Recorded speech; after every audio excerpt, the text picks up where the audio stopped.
Hi friends, media ಜಗತ್ತಿಗೆ ಸ್ವಾಗತ. Friends, Raju Talikote ಕನ್ನಡದ ಪ್ರಸಿದ್ಧ ರಂಗಭೂಮಿ ಕಲಾವಿದ, ಹಾಸ್ಯ ನಟ, ಬಿಗ್ ಬಾಸ್ನ ಮಾಜಿ ಸ್ಪರ್ಧಿ. ಇಂಥ ರಾಜು ತಾಳಿಕೋಟೆ ಜೀವನದ ಹಾದಿ ಹೇಗಿತ್ತು? ಅನುಭವಿಸಿದ ಕಷ್ಟಗಳೇನು? ಹೆಂಡತಿ ಮಕ್ಕಳು ಎಲ್ಲಿದ್ದಾರೆ? ಏನು ಮಾಡ್ತಿದ್ದಾರೆ? ಆಸ್ತಿ ಎಷ್ಟು? ಎಲ್ಲವನ್ನ ಈ ವಿಡಿಯೋದಲ್ಲಿ ತೋರಿಸ್ತೀವಿ, ಕೊನೆವರೆಗೂ ನೋಡಿ. 1964ರ ಡಿಸೆಂಬರ್ 18ರಂದು ಜನನ. ರಾಜು ತಾಳಿಕೋಟೆ ಅಥವಾ ರಾಜೇಶ್ ಸಾಬ್ ಮಕ್ತುಮ್ ಸಾಬ್ ಯಂಕಂಚಿ ಹುಟ್ಟಿದ್ದು 1964ರ ಡಿಸೆಂಬರ್ 18ನೇ ತಾರೀಕು ವಿಜಯಪುರ ಜಿಲ್ಲೆಯ ತಾಳಿಕೋಟೆಯಲ್ಲಿ. ತಂದೆ ಮಕ್ತುಮ್ ಸಾಬ್ ರಂಗಭೂಮಿ ಕಲಾವಿದರಾಗಿದ್ರು. ತಾಯಿ ಮಾಮೂಬಿನ್ ಆರಂಭದಲ್ಲಿ ಶಿಕ್ಷಕಿಯಾಗಿದ್ದ ತಾಯಿ ಬಳಿಕ ರಂಗಭೂಮಿಗೆ ಬಂದ್ರು. ಈ ದಂಪತಿಯ 4 ಮಕ್ಕಳಲ್ಲಿ ಕೊನೆಯವರಾಗಿ ಜನಿಸಿದ್ರು ರಾಜು ತಾಳಿಕೋಟೆ.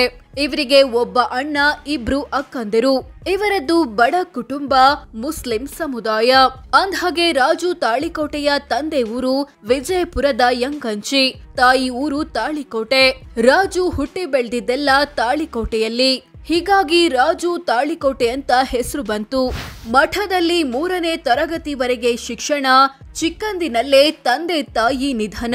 ರಾಜು ತಾಳಿಕೋಟೆ ಆರಂಭಿಕ ಶಿಕ್ಷಣ ಪಡೆದಿದ್ದೆಲ್ಲ ತಾಳಿಕೋಟೆಯ ಶ್ರೀ ಕಾಸ್ಗತೇಶ್ವರ ಮಠದಲ್ಲಿ.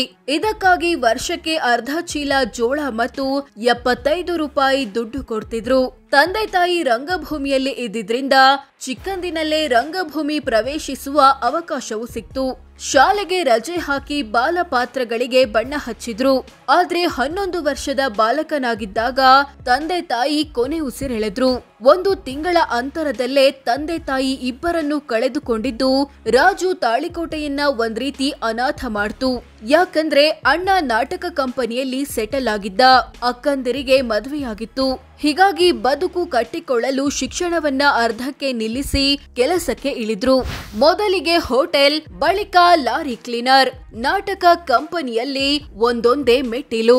ಆರಂಭದಲ್ಲಿ ಹೋಟೆಲ್ನಲ್ಲಿ ಕ್ಲೀನರ್ ಕೆಲಸಕ್ಕೆ ಸೇರಿದ ರಾಜು ತಾಳಿಕೋಟೆ ಬಳಿಕ ಲಾರಿ ಕ್ಲೀನರ್ ಆಗಿಯೂ ಕೆಲಸ ಮಾಡಿದ್ರು. ನಂತರ ತಂದೆ ತಾಯಿ ಹಾದಿಯಲ್ಲೇ ಸಾಗ್ಬೇಕು ಅನಿಸ್ತು. ಹೀಗಾಗಿ ಮತ್ತೆ ರಂಗಭೂಮಿ ಪ್ರವೇಶಿಸಿದ್ರು. ಆದ್ರೆ ಕಲಾವಿದನಾಗಿ ಅಲ್ಲ, ಬದಲಾಗಿ ನಾಟಕ ಕಂಪನಿಯೊಂದರ ಗೇಟ್ ಕೀಪರ್ ಆಗಿ. ಅಲ್ಲಿ ದಿನಕ್ಕೆ 2 ರೂಪಾಯಿ ಸಂಬಳ, 3 ಹೊತ್ತು ಊಟ ಸಿಕ್ತಿತ್ತು. ನಂತರ ಪರದೆ ಎಳೆಯೋ ಕೆಲಸ, ಸ್ವಿಚ್ ಬೋರ್ಡ್ ಕೆಲಸಗಳು ಸಿಕ್ವು. ಕೆಲ ಸಮಯದ ಬಳಿಕ ಪ್ರಚಾರ ಕಲಾವಿದರಾದ್ರು. ಕೊನೆಗೆ ಹಾಸ್ಯ ಕಲಾವಿದರಾಗಿ ರಂಗಭೂಮಿಯಲ್ಲಿ ಗುರ್ತಿಸಿಕೊಂಡ್ರು. ತಮ್ಮನ ತಲೆಗೆ 95,000 ಸಾಲ ಕಟ್ಟಿದ ಅಣ್ಣ. ಹಿಟ್ಟಾಯ್ತು ಕಲಿಯುಗದ ಕುಡುಕ ನಾಟಕ. ರಾಜು ತಾಳಿಕೋಟೆಯ ತಂದೆ ತಾಯಿ ನಡೆಸುತ್ತಿದ್ದ ನಾಟಕ ಸಂಸ್ಥೆ ನಿಂತೋಗಿತ್ತು. ಅಣ್ಣನ ಜೊತೆ ಸೇರಿ 1983ರಲ್ಲಿ ಅದಕ್ಕೆ ಮರುಜೀವ ಕೊಟ್ರು. ಆದ್ರೆ ಪಾರ್ಟ್ನರ್ಶಿಪ್ ನಲ್ಲಿ ಸಂಸ್ಥೆಯನ್ನ ನಡೆಸೋದು ಕಷ್ಟ ಅಂತ ಹೇಳಿ ಬಳಿಕ ಹೊರ ಬಂದ್ರು. ಈ ವೇಳೆ ಆ ಸಂಸ್ಥೆಗೆ ಮರುಜೀವ ನೀಡಲು ಮಾಡಿದ 95,000 ಸಾಲವನ್ನ ರಾಜು ತಾಳಿಕೋಟೆಯ ತಲೆಗೆ ಕಟ್ಟಿದ್ರು ಅಣ್ಣ.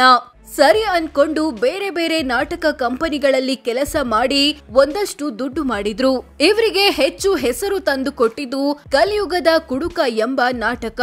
ಇದು ಹಿಟ್ಟಾದ ಬೆನ್ನಲ್ಲೇ ಬೆಂಗಳೂರಿಗೆ ಬಂದು ಅದೇ ನಾಟಕದ ಆಡಿಯೋ ರೆಕಾರ್ಡ್ ಮಾಡಿ 18,000ಕ್ಕೆ ಮಾರಿದ್ರು. ಆ ಕ್ಯಾಸೆಟ್ಗಳು ಹೆಚ್ಚೆಚ್ಚು ಮಾರಾಟವಾದವು. 1998ರಲ್ಲಿ ತಮ್ಮದೇ ನಾಟಕ ಕಂಪನಿ ಓಪನ್. ಯಶಸ್ಸು ತಾಳದ ವಿರೋಧಿಗಳಿಂದ ಪ್ರಾಬ್ಲಮ್. ರಂಗಭೂಮಿಯಲ್ಲಿ ಒಂದಷ್ಟು ವರ್ಷ ದುಡಿದ ರಾಜು ತಾಳಿಕೋಟೆ 1998ರಲ್ಲಿ ಶ್ರೀ ಗುರು ಕಾಸ್ಗತೇಶ್ವರ ನಾಟ್ಯ ಸಂಘವನ್ನ ತಮ್ಮದೇ ಮಾಲೀಕತ್ವದಲ್ಲಿ ಆರಂಭಿಸಿದ್ರು. ಅದರ ಮೂಲಕ ಜನರ ಅಭಿರುಚಿಗೆ ತಕ್ಕಂಥ ನಾಟಕಗಳನ್ನ ಮಾಡ್ತಾ ಹೋದ್ರು.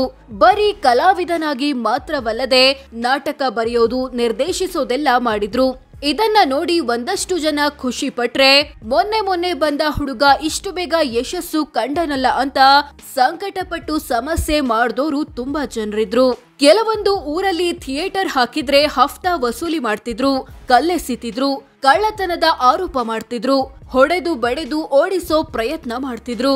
ಒಂದೂರಲ್ಲಂತೂ MLA ಕಡೆಯವರು ಅಂತ ಹೇಳಿಕೊಂಡು ಬಂದವರು ನಿಮ್ಮಲ್ಲಿ ಹುಡುಗಿರು ಸಿಗ್ತಾರ ಅಂತ ಕೇಳಿದ್ದು ಉಂಟಂತೆ. 2002ರಲ್ಲಿ ಕನ್ನಡ ಚಿತ್ರರಂಗ ಪ್ರವೇಶ. ಇಂಥ ರಾಜು ತಾಳಿಕೋಟೆಯನ್ನ ಹೆಂಡ್ತಿ ಅಂದ್ರೆ ಹೆಂಡ್ತಿ ಸಿನಿಮಾಗೆ ಆಯ್ಕೆ ಮಾಡಿದ್ರು ನಿರ್ದೇಶಕ ಆನಂದ್ ಪಿ ರಾಜ್. ಬೆಂಗಳೂರು ಬೆಂಗಳೂರಿಗೆ ಬಂದು ಅದರ ಶೂಟಿಂಗ್ ಮುಗಿಸಿ ಹೋದ್ರು. ಆದ್ರೆ ಈ ಸಿನಿಮಾ ರಿಲೀಸ್ ಆಗೋಕು ಮುನ್ನವೇ 2002ರಲ್ಲಿ ತೆರೆಕಂಡ ಪಂಜಾಬಿ ಹೌಸ್ ಸಿನಿಮಾ ಮೂಲಕ ಕನ್ನಡ ಚಿತ್ರರಂಗ ಪ್ರವೇಶಿಸಿದ್ರು ರಾಜು ತಾಳಿಕೋಟೆ. ಬಳಿಕ ಯೋಗರಾಜ್ ಭಟ್ ಕಾಲ್ ಮಾಡಿ ಮನಸಾರೆ ಸಿನಿಮಾದ ಆಫರ್ ಕೊಟ್ರು. ಆಗ ನಾಟಕಗಳಲ್ಲಿ ಬ್ಯುಸಿಯಾಗಿದ್ದ ರಾಜು ತಾಳಿಕೋಟೆ ಬರೋದು ಲೇಟ್ ಆಗುತ್ತೆ, ಬೇರೆಯವರನ್ನ ಹಾಕೊಂಡು ಮಾಡೋದಾದ್ರೆ ಮಾಡಿ ಅಂದ್ರು. ಆದ್ರೆ ಯೋಗರಾಜ್ ಭಟ್ ಕೇಳಲೇ ಇಲ್ಲ. ನಿಮಗಂತಾನೆ ಕತೆ ಮಾಡಿದ್ದು, ನೀವು ಡೇಟ್ ಕೊಟ್ಟಾಗಲೇ ಮಾಡೋದು ಅಂದ್ರು. ಅದರಂತೆ ಮನಸಾರೆ ಸಿನಿಮಾದಲ್ಲೂ ನಟಿಸಿದ್ರು. ಇದು ದೊಡ್ಡ ಬ್ರೇಕ್ ಕೊಡ್ತು. ಬಳಿಕ ಹಿಂದೆ ತಿರುಗಿ ನೋಡಲೇ ಇಲ್ಲ. ಹಾಸ್ಯ ಮತ್ತು ವಿಲನ್ ಪಾತ್ರಗಳ ಮೂಲಕ ಕನ್ನಡಿಗರ ಮನೆ ಮಾತಾದ್ರು. ಆದ್ರೆ ತಾವು ನಟಿಸಿದ ಸಿನಿಮಾವನ್ನ ಯಾವತ್ತೂ ನೋಡ್ತಿರ್ಲಿಲ್ಲ.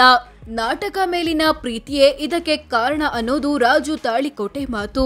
2013ರ ಚುನಾವಣೆಗೆ ಸ್ಪರ್ಧೆ, ಸೋಲು. ನಾಟಕ ಸಿನಿಮಾ ಅಂತ ಪ್ರಸಿದ್ಧಿ ಪಡೆದಿದ್ದ ರಾಜು ತಾಳಿಕೋಟೆ 2013ರಲ್ಲಿ ವಿಧಾನಸಭೆ ಚುನಾವಣೆಗೆ ನಿಲ್ಲಲು ನಿರ್ಧರಿಸಿದ್ರು. ವಿಜಯಪುರ ಜಿಲ್ಲೆಯ ಸಿಂದಗಿ ಕ್ಷೇತ್ರದಿಂದ ಬಿಎಸ್ಆರ್ ಕಾಂಗ್ರೆಸ್ ಪಕ್ಷದ ಅಭ್ಯರ್ಥಿಯಾಗಿ ಕಣಕ್ಕಿಳಿದ್ರು. ಆದ್ರೆ ರಿಸಲ್ಟ್ ಬಂದಾಗ ಕೇವಲ 530 ವೋಟ್ ಪಡೆದು ಹೀನಾಯವಾಗಿ ಸೋತಿದ್ರು. 2015-16ರ ಬಳಿಕ ಸಿನಿಮಾ ಅವಕಾಶಗಳು ಕೂಡ ಕಮ್ಮಿಯಾದವು.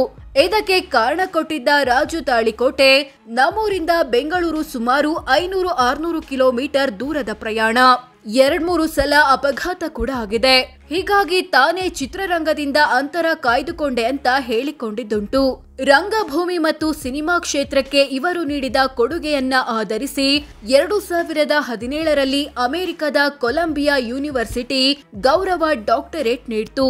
ಇದರೊಂದಿಗೆ ಡಾಕ್ಟರ್ ರಾಜು ತಾಳಿಕೋಟೆ ಎನಿಸಿಕೊಂಡ್ರು. 2019ರಲ್ಲಿ ಬಿಗ್ ಬಾಸ್ ಮನೆ ಪ್ರವೇಶ, 2021 ಸೊಸೆಗೆ ವಿಷ ಹಾಕಿದ ಆರೋಪ. 2019ರಲ್ಲಿ ಬಿಗ್ ಬಾಸ್ ಸೀಸನ್ 7 ಶುರುವಾದಾಗ ಅದರ ಸ್ಪರ್ಧಿಗಳಲ್ಲಿ ಒಬ್ಬರಾಗಿ ಗುರುತಿಸಿಕೊಂಡ್ರು ರಾಜು ತಾಳಿಕೋಟೆ. ಸುಮಾರು 10 ವಾರ ಮನೆಯೊಳಗಿದ್ರು. ನಂತರ ರಾಜಾ ರಾಣಿ ಸೀಸನ್ 3ನಲ್ಲಿ ಕಾಣಿಸಿಕೊಂಡ್ರು. 2021ರಲ್ಲಿ ಇವರ ಫ್ಯಾಮಿಲಿ ಜಗಳ ಬೀದಿ ರಂಪವಾಯಿತು. ಸಹೋದರಿಯ ಮಗನ ಪತ್ನಿಗೆ ವಿಷ ಪ್ರಾಶನ ಮಾಡಿದ ಆರೋಪ ರಾಜು ತಾಳಿಕೋಟೆ ಮೇಲೆ ಕೇಳಿಬಂತು. ಇದೆಲ್ಲ ಸುಳ್ಳು ಎಂದ ರಾಜು ತಾಳಿಕೋಟೆ ಅನೈತಿಕ ಸಂಬಂಧವನ್ನ ಪ್ರಶ್ನೆ ಮಾಡಲು ಹೋದ ತನ್ನ ಮೇಲೆ ಹಲ್ಲೆ ಮಾಡಿದ್ದಾರೆ ಅಂದ್ರು.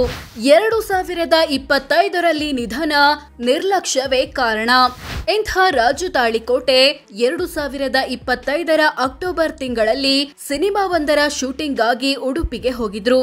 ಶೂಟಿಂಗ್ ಮುಗಿಸಿ ರೂಮಿನಲ್ಲಿ ಮಲಗಿದ್ದವರಿಗೆ ಎದೆನೋವು ಕಾಣಿಸಿಕೊಂಡಿದೆ. ತಕ್ಷಣ ಪಕ್ಕದ ರೂಮಿನಲ್ಲಿದ್ದ ಶೈನ್ ಶೆಟ್ಟಿ ಮತ್ತಿತರರು ಆಸ್ಪತ್ರೆಗೆ ದಾಖಲಿಸಿದ್ದಾರೆ. ಆದ್ರೆ ಚಿಕಿತ್ಸೆ ಫಲಿಸದೆ ಕೊನೆಯುಸಿರೆಳೆದ್ರು. ಶೈನ್ ಶೆಟ್ಟಿ ಹೇಳೋ ಪ್ರಕಾರ ರಾಜು ತಾಳಿಕೋಟೆಯವರ ಹಾರ್ಟ್ ನಲ್ಲಿ ಬ್ಲಾಕೇಜ್ ಇತ್ತು. ಸ್ಟಂಟ್ ಹಾಕ್ಬೇಕು ಅಂತ 4 ತಿಂಗಳ ಹಿಂದೆನೆ ವೈದ್ಯರು ಸೂಚಿಸಿದ್ರು. ಆದ್ರೆ ಅದನ್ನ ಹಾಕಿಸಿರ್ಲಿಲ್ವಂತೆ. ಇನ್ನು ರಾಜು ತಾಳಿಕೋಟೆ ಚೈನ್ ಸ್ಮೋಕರ್, ವಿಪರೀತ ಬೀಡಿ ಸಿಗರೇಟ್ ಸೇತಿದ್ರು. ಮದ್ಯಪಾನ ಕೂಡ ಬಹಳ ಮಾಡ್ತಿದ್ರು. ಇದು ಕೂಡ ಸಾವಿಗೆ ಕಾರಣವಾಗಿರಬಹುದು. ಹೆಂಡತಿ ಮಕ್ಕಳು ಏನ್ ಮಾಡ್ತಿದ್ದಾರೆ?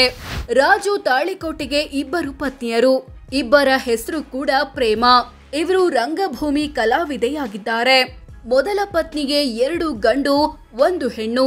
ಗಂಡು ಮಕ್ಕಳಾದ ಬಶೀರ್ ತಾಳಿಕೋಟೆ ಮತ್ತು ಧವಲ್ ತಾಳಿಕೋಟೆ ರಂಗಭೂಮಿ ಕಲಾವಿದರಾಗಿದ್ದಾರೆ. ಮಗಳು ಹೀನಾಗೆ ಮದುವೆಯಾಗಿದೆ. ರಾಜು ತಾಳಿಕೋಟೆಯ 2ನೇ ಪತ್ನಿಗೆ 2 ಹೆಣ್ಣು ಮಕ್ಕಳು. ಇಬ್ಬರಿಗೂ ಮದುವೆಯಾಗಿಲ್ಲ. ಮದುವೆ ಮಾಡಿಸ್ಬೇಕು ಅನ್ನೋ ಕನಸು ಕಂಡಿದ್ರು. ಕುಟುಂಬದ ಆಸ್ತಿ ಎಷ್ಟು, ಏನೇನಿದೆ? ರಾಜು ತಾಳಿಕೋಟೆ ಕುಟುಂಬ ವಿಜಯಪುರ ಜಿಲ್ಲೆಯ ಸಿಂದಗಿ ತಾಲೂಕಿನ ಚಿಕ್ಕ ಸಿಂದಗಿ ಎಂಬಲ್ಲಿ 24 ಎಕರೆ ಜಮೀನು ಹೊಂದಿದೆ. ಇಲ್ಲಿ ದ್ರಾಕ್ಷಿ, ಕಬ್ಬು, ನಿಂಬೆ ಮತ್ತು ತರಕಾರಿಗಳನ್ನ ಬೆಳೆದಿದ್ದಾರೆ. 10 ಮೇಕೆ, ಎಮ್ಮೆ, ದನಗಳಿವೆ. ಕ್ಯಾರವಾನ್, ಟ್ರ್ಯಾಕ್ಟರ್ ಮುಂತಾದ ವಾಹನಗಳಿವೆ. 2 ಮನೆ ಮತ್ತು ರಂಗಾಶ್ರಯ ಎಂಬ ಹಾಲ್ ಇದೆ. 2013ರಲ್ಲಿ ಚುನಾವಣೆಗೆ ನಿಲ್ಲುವಾಗ ಇವರ ಕುಟುಂಬದ ಬಳಿ 1.05 ಕೋಟಿ ಮೌಲ್ಯದ ಆಸ್ತಿ ಇತ್ತು. ಸೋ ಫ್ರೆಂಡ್ಸ್, ಇದಿಷ್ಟು ರಂಗಭೂಮಿ ಕಲಾವಿದ ಮತ್ತು ನಟ ರಾಜು ತಾಳಿಕೋಟೆ ಜೀವನದ ಹಾದಿ ಹೇಗಿದೆ ಅನ್ನೋದು ಸೇರಿದಂತೆ ಹಲವು ವಿಚಾರಗಳನ್ನ ತಿಳಿಸಿಕೊಡೋ ಪ್ರಯತ್ನ. ಇವರ ಬಗ್ಗೆ ನಿಮ್ಗೆ ಏನನ್ಸುತ್ತೆ ಕಾಮೆಂಟ್ ಮಾಡಿ ತಿಳಿಸಿ. ಧನ್ಯವಾದ.